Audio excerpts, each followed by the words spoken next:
Who were some of y'all's biggest standouts from the U.S. Open? Man, there were so many. And so for me, it's all about like a perspective shift.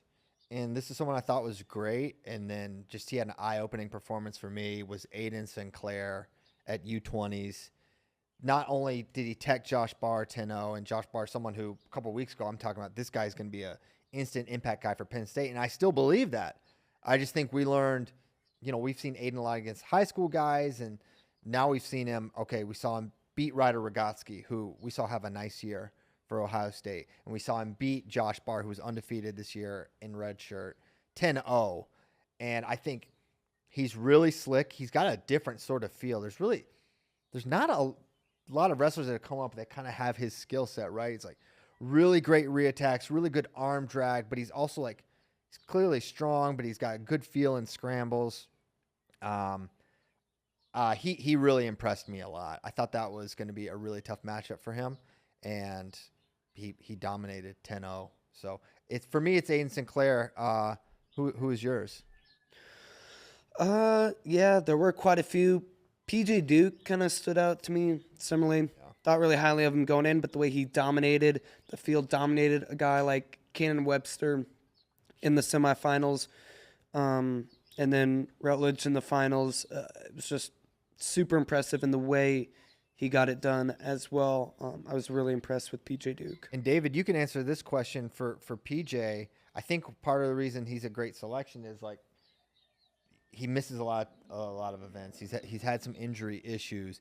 Is this one of is this the toughest field he's ever had to navigate? Is this the first time we've really seen him navigate a field of this magnitude? I think so. I mean, he has, despite the fact that he's missed a lot of time, he's still won everything. I mean, he's won Fargo, he's won Super 32, he's won Ironman. But I mean, that Cannon Webster match alone, don't forget, this is a guy that beat Jesse Mendez at this event last year. Cannon Webster has beaten, I think he beat, All-Americans this year, beat Dylan D'Amelio. Good. So yeah, that win alone is crazy. And having to navigate college guys, yeah, PJ hasn't had to do that yet.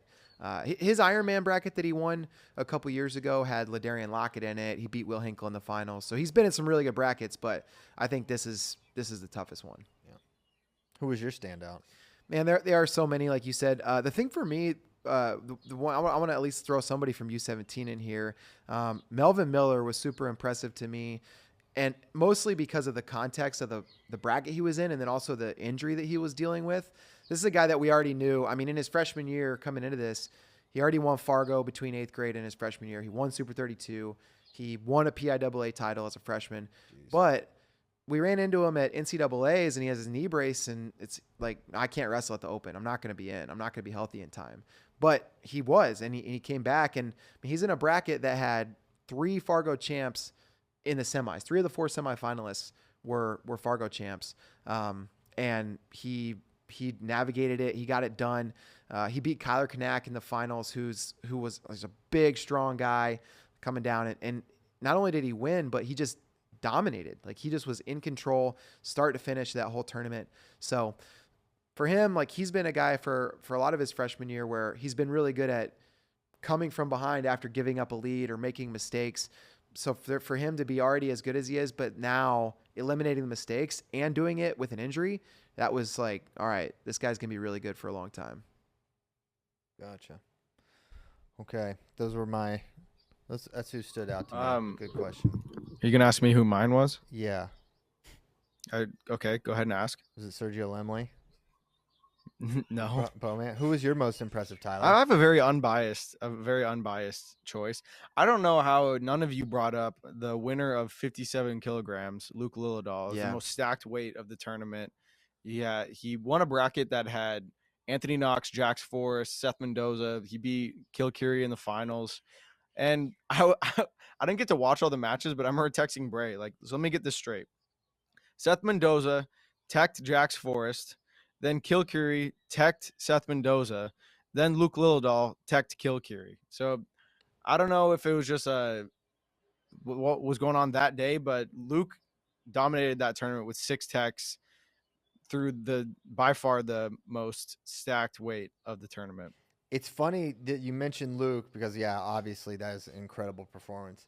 But, 3 weeks ago, the big name was Jax Forrest and what he did, right? And he's so great. And then 2 weeks later, or a week later, Marcus Blaze makes the national team, gets third at Olympic trials. And now this week it's Luke Lilledahl.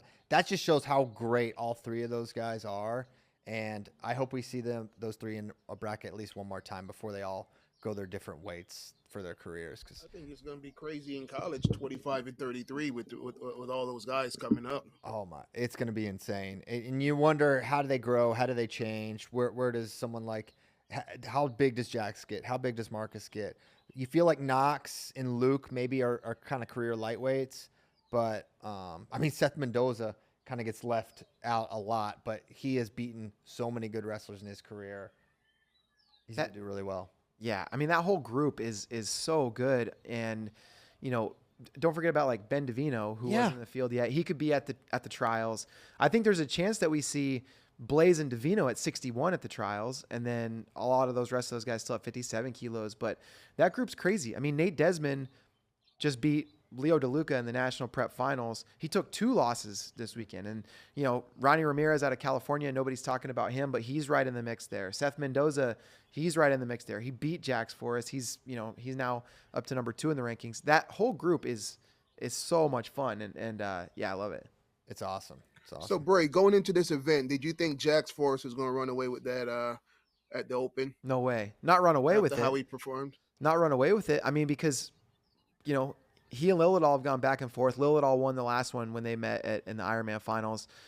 Knox, we put a video up of like Knox, Desmond, DeLuca, like a lot of the heavy hitters at 57 kilos. And Knox's dad texted me. He's like, hey, by the way, Anthony's 8-0 against the guys in this video. Like, so Anthony Knox, like you can't count him out.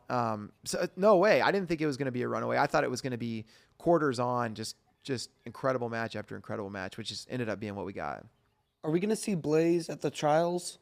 There's a good chance we will. But if we do, the question will, I think, be 57 or 61, because he wrestled 132 all year this year, made 57 for the Olympic trials, but there was no 61. So he had to do that if he wanted to compete. I don't know how much he wants to hold that weight, but he's on the national team. So, you know, what do you do with that? Will he take his U23 bid? Can he? Is he too young? No, he can. He could be like an Amit Allure type. Mm-hmm. David Carr did it. Mm-hmm. Made the senior national team. Got to go. Keegan did it. Yep. Cool. All right, switching back to coaching. We haven't talked about it yet. CMU and Buffalo have hired their next coaches. What do you grade their hires?